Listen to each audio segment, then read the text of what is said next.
for the motion say aye, and those who are against the motion say nay. The ayes have it.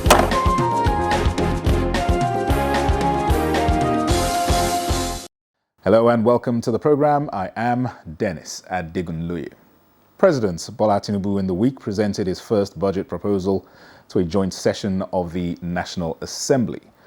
The proposal is titled the Budget of the Renewed Hope, which is geared towards prioritizing internal security in order to create the enabling environment for social and economic prosperity.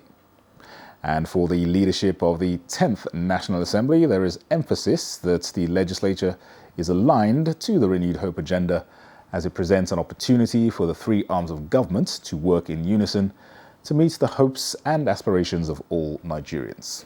Presidents of the Senate, Godswill Akpabio, and Speaker House of Representatives Tajuddin Abbas affirmed their support during the laying of the 2024 budget proposal by President Bola Tinubu.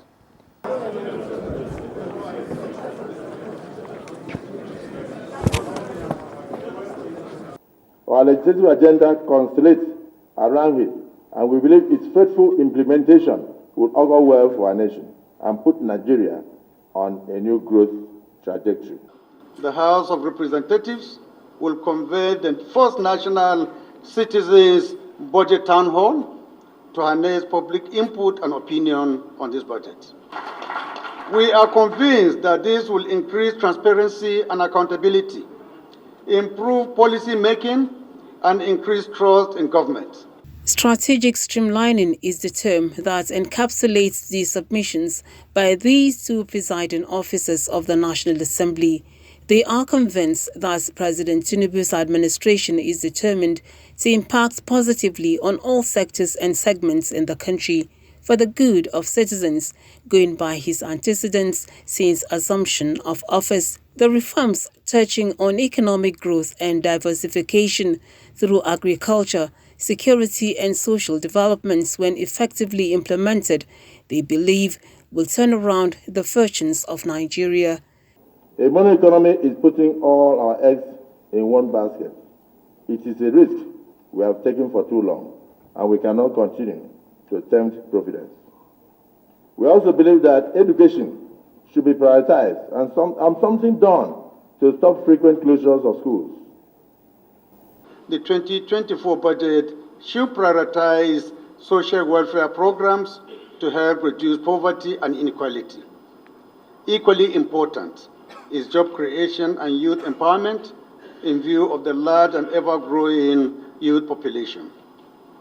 Failure to do this means failure to invest in our future. While emphasizing resources be judiciously allocated, the legislature insisted on putting heads together for the good of all. We request Mr. President would mandate honorable ministers and heads of agencies to avoid foreign travel during this period of our engagements with them. Let us remember that our actions today will shape the future of our dear nation. Together, let us work towards a budget that reflects the aspirations and dreams of every Nigerian citizen. We'll also work to institutionalize pre-budget engagements with the executive to further improve and hasten the budget process. In the coming days, the National Assembly will engage heads of ministries, departments and agencies of government as they appear to give accounts of previous allocations and defend their spending proposals for 2024.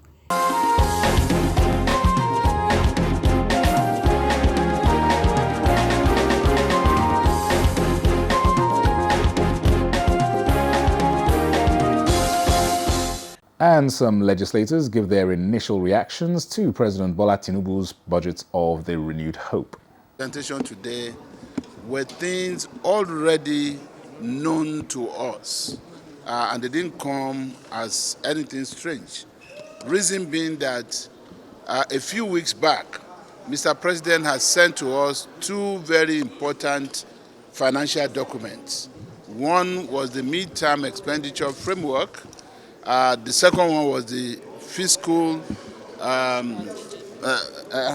the FSP, the fiscal strategy paper.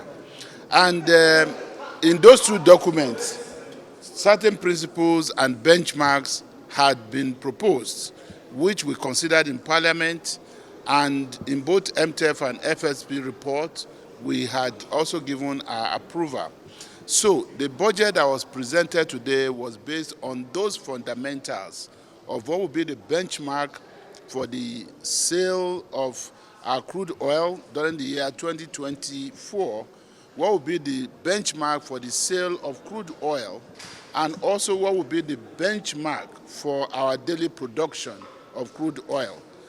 So the presentation that was made today was consistent with the understanding that the Parliament had with the executive arm of government with respect to the MTF and FSP reports. And of course, going forward, obviously, as it was announced by the President and Commander-in-Chief, it is a budget of renewed hope. We are at a time when we need to deal with a lot of issues, which include having to spend our way out of recession. One of the happy things about this budget is that it's a budget that is ensuring that more allocation is given to capital expenditure, more than what the situation had been in the past. Are we there yet? The question is, the answer is no. It is not yet uhuru.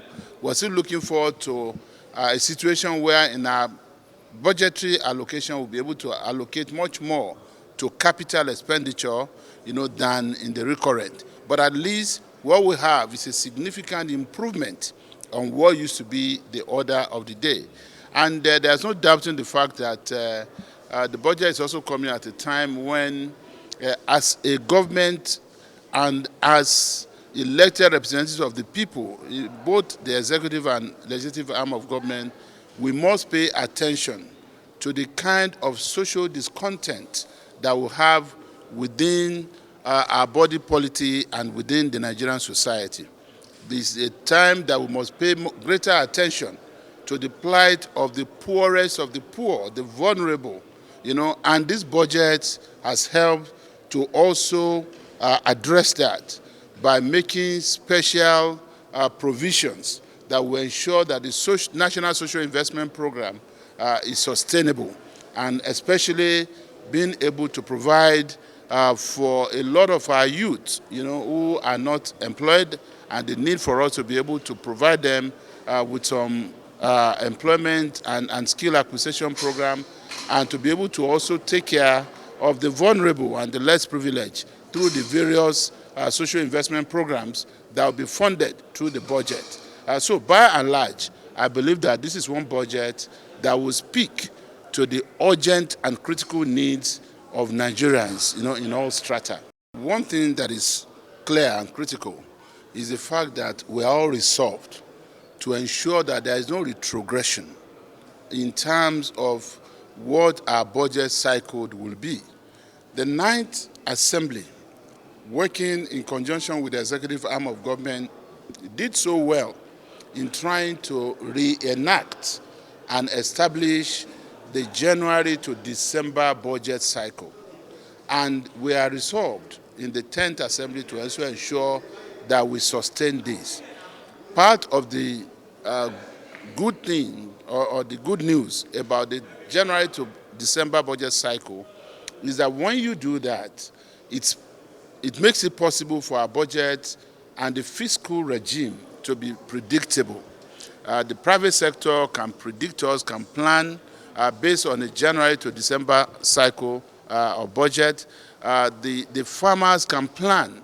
They know when the rainy season will begin and when it will end, and they're able to plan along that line, especially when we are talking about diversification of our economy from a monolithic economy of crude oil production and sales to agriculture and also mineral development.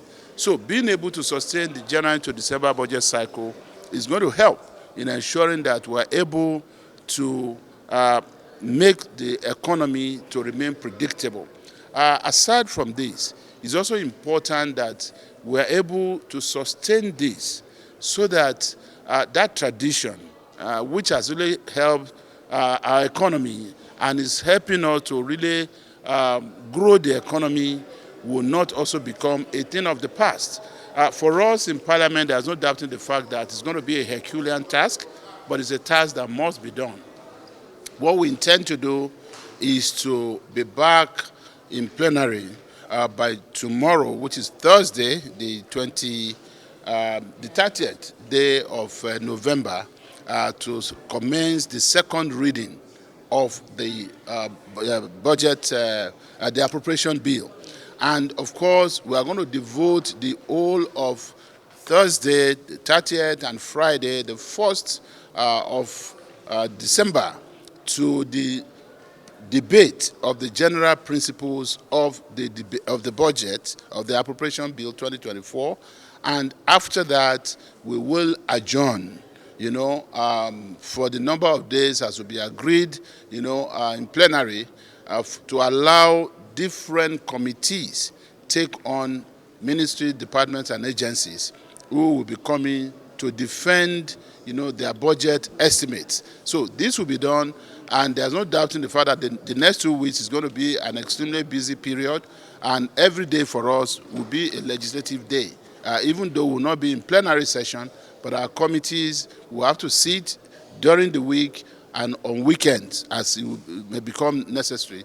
We also have an understanding with Mr. President that during the period of budget defense, no honorable minister or head of agency will be traveling out of the country in a way that will make it impossible for them to come and defend their budget estimates. So if we're able to do all of this, we are sure that in 2 weeks, the various committees who, for the purpose of budget passage, will act as subcommittees of the Committee on Appropriation, should be back with their reports, submit such report to the Committee on Appropriation, so that the Committee on Appropriation can collate the reports and then bring them back to plenary session when we reconvene. I can tell you this is a budget of renewed hope, because it has never happened in the history of this country that our capital expenditure will go very high, and then the debt servicing is lowered. And then at the same time, you will see that we are in a period where the subsidy have been removed, and pushing the effect of those removal, the government now has to initiate palliatives. And based on that palliatives, you see that government expenditure will go up. So when you're talking about expenditure and the recurrent and the current, definitely the differences will be just a margin. But one thing I know that Mr. President have done is in area of taxation, whereby we will harness our taxes and then make sure that all the leakages that are used to come with it are blocked. And once we do that, we generate more revenue for the country. And we're looking at it today is less than 10% tax ratio to GDP. But in the next 3 years, we are looking at having about 18% to GDP, which is a growth rate. And we're looking at a growth rate of about 3-point-something%, which is very good. So in essence, I think this is one of the best budgets that we have received in most recent years.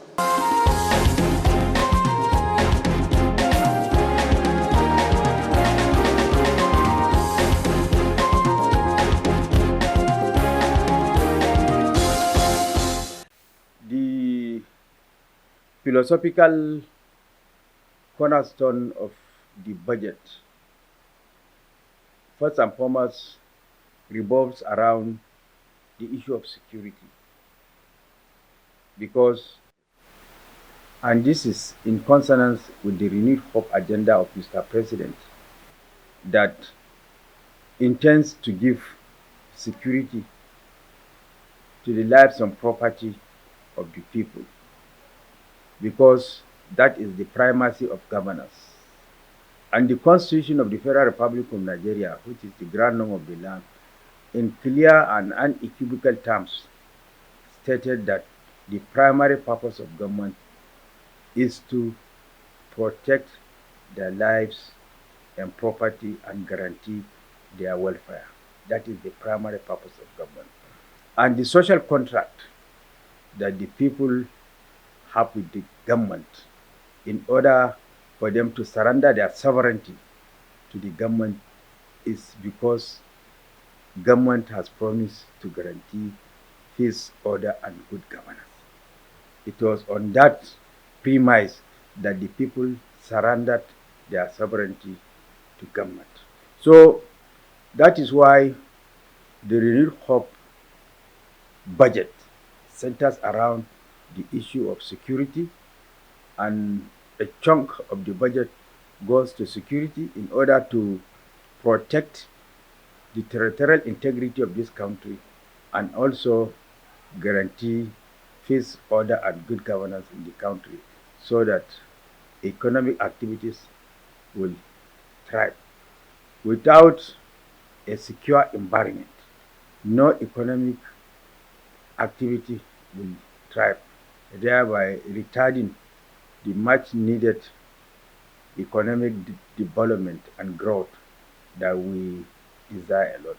Then the budget also centers around the issue of job creation. Our teeming unemployed youth need to be meaningfully engaged by way of government creating the necessary environment for job creation. Private sector driven job creation, because government does not have the capacity to give white collar jobs to each and every Nigerian. It is by the government creating the necessary conducive environment for the private sector to thrive. Thereby, it will have the multiplier effect of generating employment. So, government is also going to focus in this year's in the renewed hope budget the issue of job creation, because the employment of our youth is sine qua non to the issue of security. They are interwoven.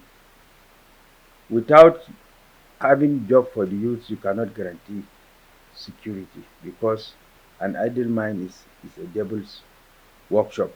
So these two fundamentals is very, very important, and it behoves on us as National Assembly to perform our oversight functions effectively now after the budget has been passed, in tandem with the provision of the Constitution, which gives us the power to perform oversight to make sure that the budget is implemented in accordance with the spirit and letters of the Appropriation Act, so that the dividends of democracy will permeate down to the doorsteps of the people. All right, the proposal is obviously now being read for the first time by the President himself. I see this ruling will be sitting in plenary today and probably tomorrow. What's the process now with the legislation? Yes, it has already gone read for the first time. Right now, it has been read for the second time. Debate is ongoing on the second reading of the bill for the general principles of the bill, that is the budget appropriation bill. After that, it will be committed to the Committee of Appropriation, and whereby the budget defense will now commence, whereby ministries, departments, and agencies will come to the National Assembly to defend their budget. After which, committees will now submit their budget, their report of their interaction with the ministry, department, and agencies to the appropriation committee, and then the appropriation committee will now lay the budget before the House, and then the House in committee of supply will consider clause by clause the bill and then pass it for third reading, and once third reading is done, it will be taken to Mr. President for assent. That is the process. And it's going to distinguish the importance of this January to December budget cycle. Yes, and that is why we are committed to maintaining the January to December budget cycle, in spite of the fact that the budget was presented late by Mr. President. All hands are on deck by the members of the National Assembly, and it was against this backdrop that we have now decided to sit on Fridays and Saturdays to work hard to make sure that the budget is passed before the end of December or before we go on Christmas break, in order to maintain the January to December budget cycle for Nigerians that gave us the mandate to represent them to enjoy the dividends of democracy in full cycle rather than half cycle. All right, lastly, very briefly, your case, just as a chairman of the Senate and Judiciary, Yes. just give us your take on what's been happening recently with regards to these attacks of the judicial arm of government by certain political Well, such with regards to these decisions by the appeal courts, particularly in Jos and other areas. well, my advice to politicians is that they should stop desecrating the judiciary simply because they lost their case.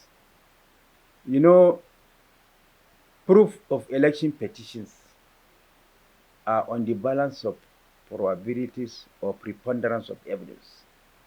If you fail or neglect woefully to bring facts before the tribunals or the appellate courts, as the case may be, you cannot expect the appellate court or the tribunal to embark on a journey of expedition for them to fish for evidence why you have not brought evidence before them.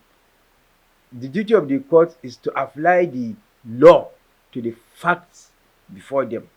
Why you did not come up with facts before them, there's nothing they can do. That is why election petitions are so generous in nature, and their proof is on the preponderance of evidence or balance of probabilities. You have to bring hard facts before the case.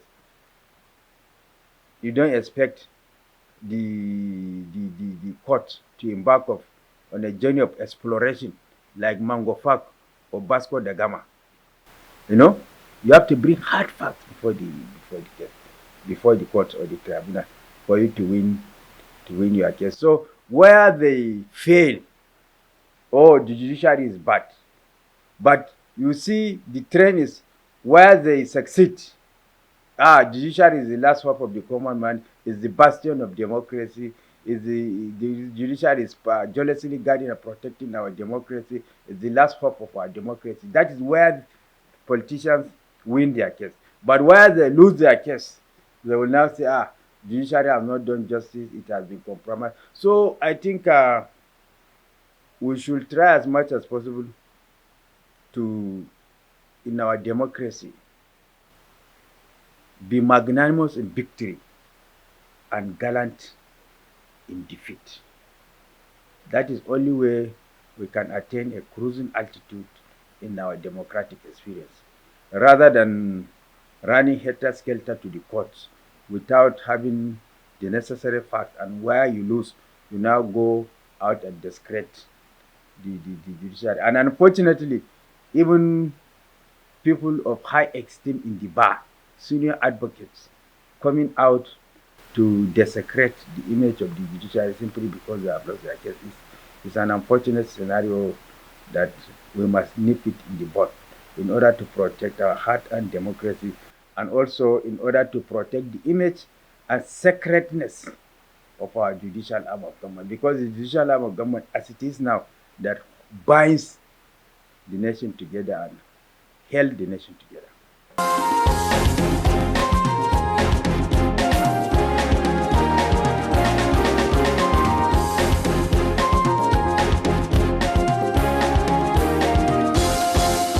Well, that concludes the program for this week. Thanks for watching. I am Dennis Adigunloye.